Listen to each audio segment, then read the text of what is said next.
बिस्मिल्लाहिर्रहमानिर्रहीम। Matrices exercise 1.6 हम लोग कर रहे हैं। उसका क्वेश्चन नंबर 3 हमने देखना है। क्वेश्चन नंबर 3 में की स्टेटमेंट उसने हमें क्या दी है, कह रहा है कि two sides of a rectangle differ by 3.5 centimetre.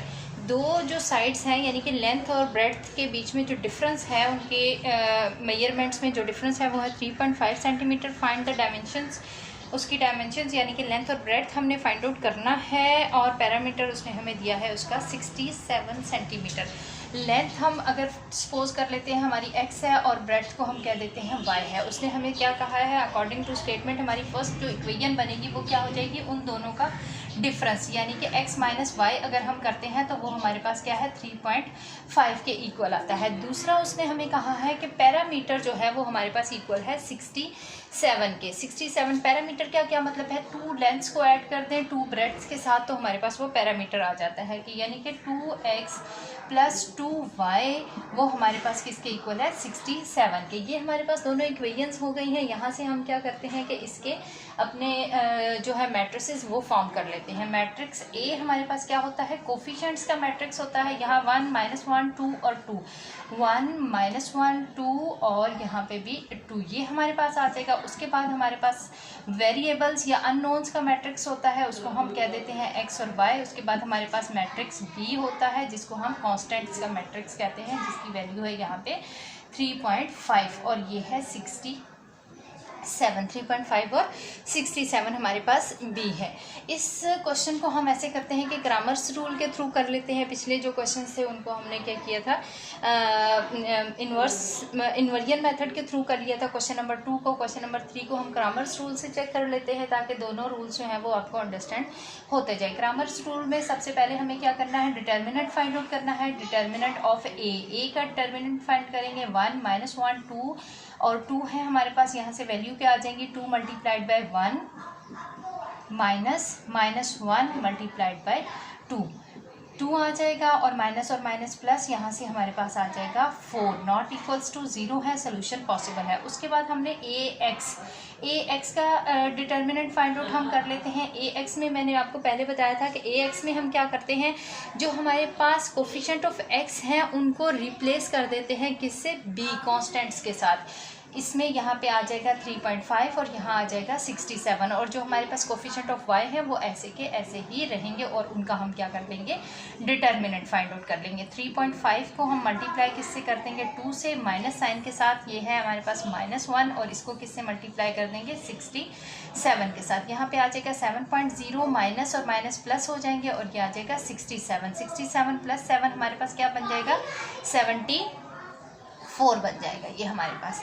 उसके बाद हम फाइंड आउट कर लेते हैं डिटर्मिनेंट ऑफ ए वाई में हम क्या करेंगे, जो कोफिशिएंट ऑफ एक्स है वो तो एज इट इज़ वही रहेंगे, लेकिन कोफिशिएंट ऑफ वाई जो है वो रिप्लेस हो जाएंगे किससे, कांस्टेंट वैल्यू जो हमारे पास बी की वैल्यू है उससे रिप्लेस हो जाएंगे। इनको फाइंड आउट कर लेते हैं। 67 मल्टीप्लाइड बाय 1 करेंगे तो 67 ही आ जाएगा, माइनस 3.5 मल्टीप्लाइड बाय 2 करेंगे तो 7.0 हमारे पास आ जाएगा और यहाँ से हमारी जो वैल्यू है वो क्या बन जाएगी, इसकी हमारे पास वो वैल्यू आ जाएगी हमारे पास 60 वैल्यू आ जाएगी। अब x फाइंड आउट करना है। x फाइंड करने के लिए हम क्या करते हैं, डिटर्मिनेंट ऑफ ए एक्स को डिवाइड कर देंगे हम डिटर्मिनेंट ऑफ ए से। ए एक्स की वैल्यू हमारे पास क्या आई थी, ए एक्स की वैल्यू हमारे पास आई थी 74 को हम जब डिवाइडेड बाय 4 करेंगे, डिटर्मिनेंट ऑफ ए से हम डिवाइड करेंगे तो हमारे पास ये वैल्यू क्या दे देगा, 4 1 इस 4 आ जाएगा हमारे पास और 3 हमारे पास रिमेन होते हैं यहाँ पे, तो ये बन जाएगा 4 8 32, 2 रिमेन हो जाएंगे, 4 5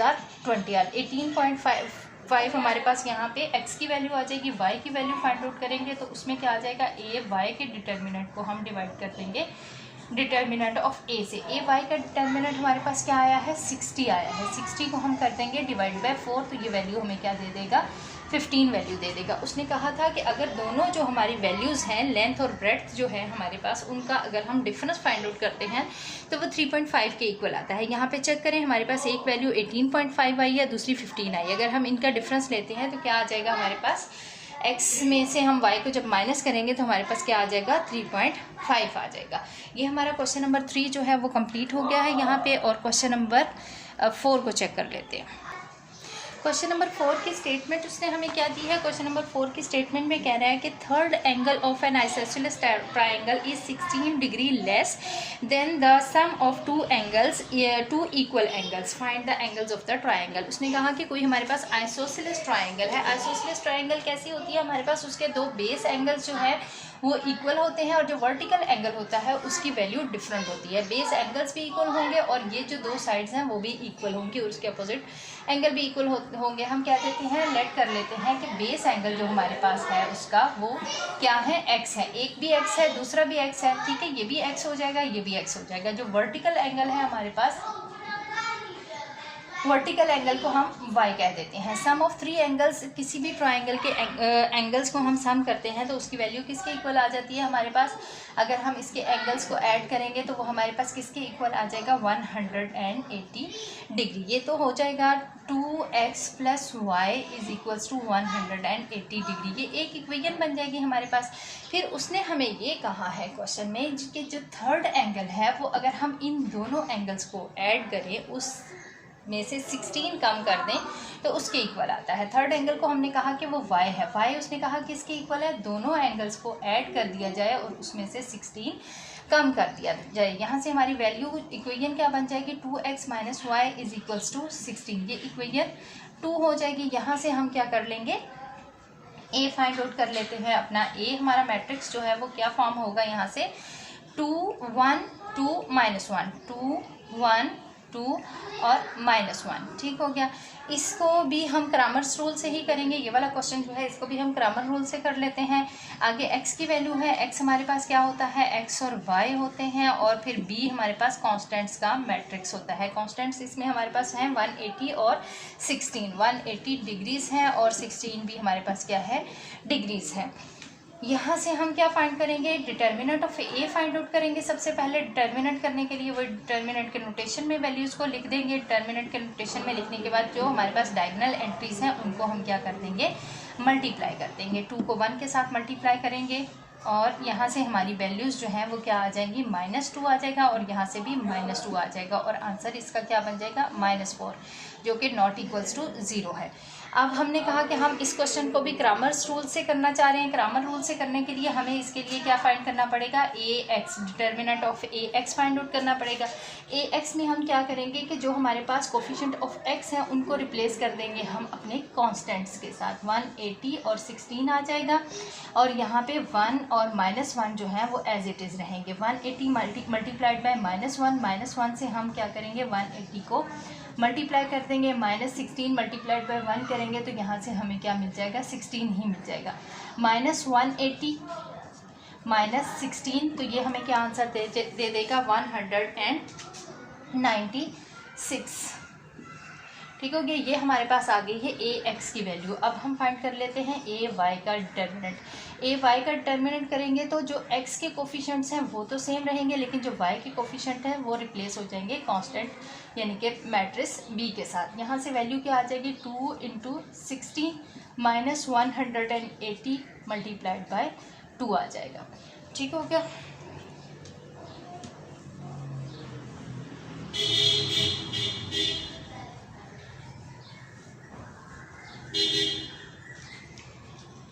यहाँ से हमारे पास ए वाई की जो वैल्यू है वो क्या बन जाएगी, डिटर्मिनेंट ऑफ ए वाई की वैल्यू हमारे पास आ जाएगी 32 -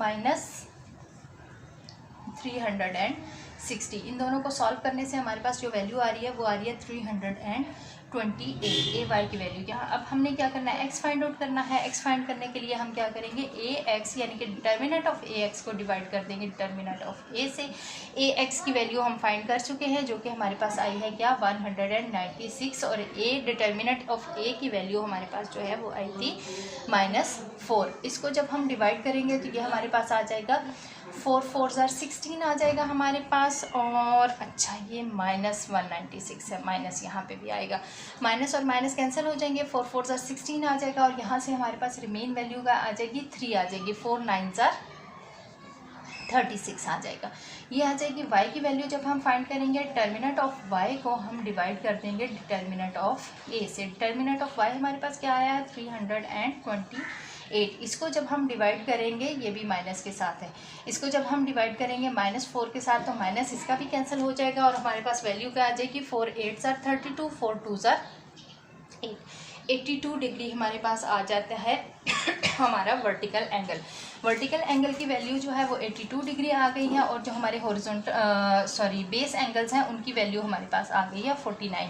बेस एंगल्स को अगर हम ऐड करेंगे तो हमारा जो वर्टिकल एंगल है वो ओनली 16 डिग्री कम रह जाएगा उनके सम से। यहाँ पे हमारा क्वेश्चन नंबर 4 भी कंप्लीट हो गया है। नेक्स्ट वीडियो में करेंगे क्वेश्चन जो हमारे इसके रह गए हैं।